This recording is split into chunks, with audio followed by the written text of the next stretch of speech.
That's entertainment. The real scoop on deception detection by Bruce Pitt-Payne.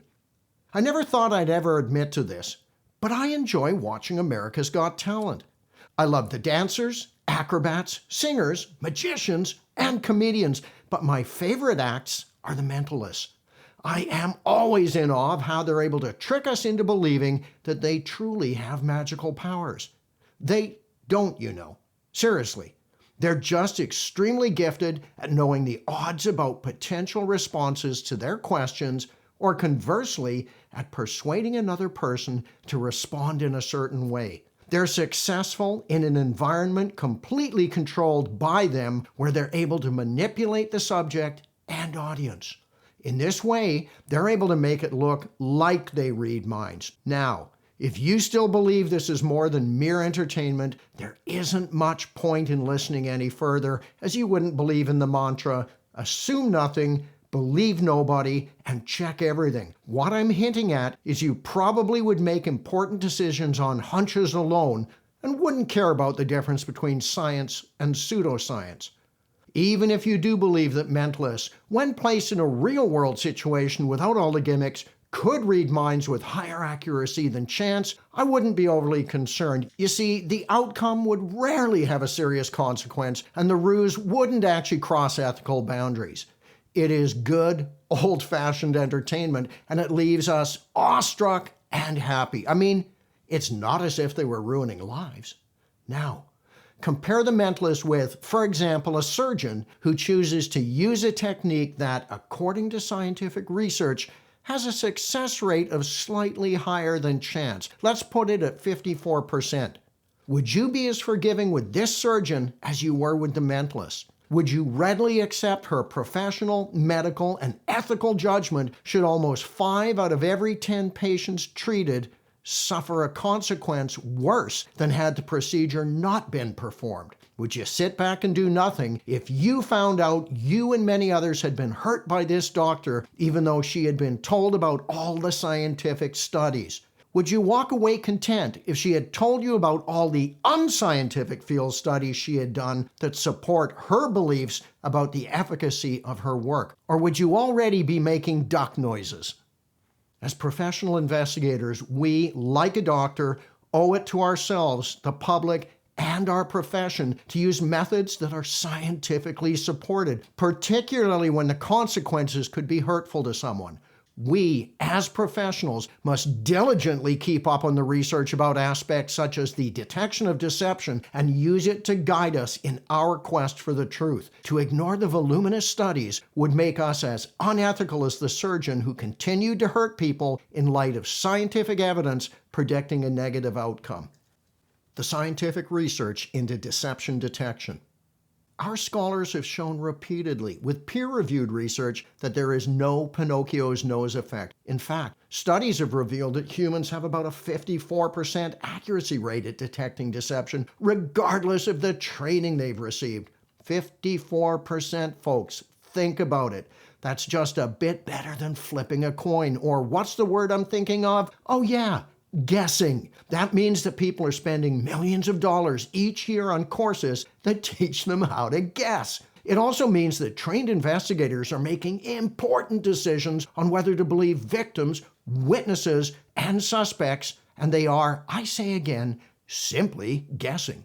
I wish I'd done this my entire career, as I wouldn't have had to spend so much of my precious time investigating. So let's move on and look at some excuses for not following the science.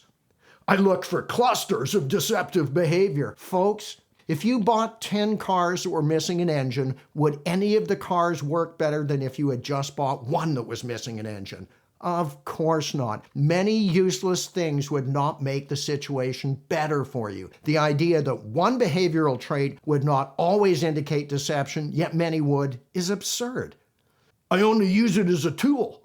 I've never been able to fully grasp the logic here. If you used a tool that was defective, the job wouldn't get done properly, would it? Would you be happy with our friendly surgeon if she decided to use a defective tool to do brain surgery on you? As you'll soon see, the bias created by the use of faulty deception detection tools could be as damaging to an investigation as a dull, bacteria-infested scalpel could be to a patient. Confirmation bias. You may be asking what the big deal is. I mean, what could possibly go wrong just because you guessed at whether a person was lying and you were wrong? Well, it's all about bias. You see, if you end up believing a person was deceptive, then you would end up with a belief filter that might only detect information that would confirm that belief. Despite trying to keep an open mind, your brain would spend the rest of the interview reinforcing your belief that the person was guilty or lying.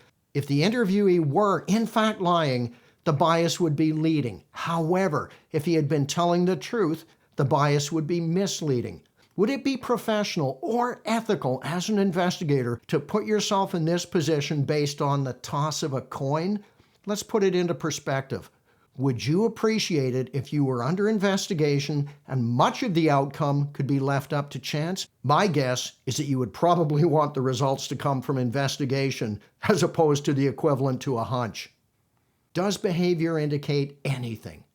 A deviation from a behavioral baseline may indicate many things other than deception. It is leakage due to either emotional or cognitive processes in the brain and could be observed through various channels: face, body language, voice, verbal style, and verbal content.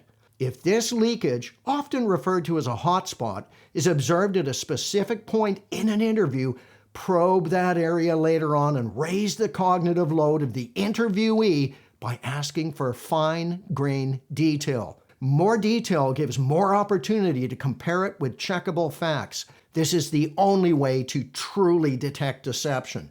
Information is the currency of deception detection. It is the clay with which to do interview pottery, where a beautiful sculpture is created as opposed to the ubiquitous, pathetic little bowl. Without it, you're left with hunches, and although they might be a good starting point, they, in isolation, are extremely dangerous due to the aforementioned biases created. Learn how to interview by asking productive questions that entice fine-grained detail which could be objectively assessed later. Learn how to do an investigative interview as opposed to one that literally leaves too much to the imagination. Conclusion. Next time you end up at a conference where someone tells you they can detect deception, challenge them and make them work for their money. Regardless of the letters after their name, make them cite research that is repeatable and peer-reviewed by someone other than their own company. Make them show you that they are professional and ethical. Do not let them sell you a bill of goods that does little for your reputation and more for their bank account. As an end note, if your training has made you so good at detecting deception, why is it that you keep getting duped by the snake oil salesman who taught you? Think about that next time you use SCAN, NLP, BAI, BOQ, or any of the other pseudoscientific flim-flam.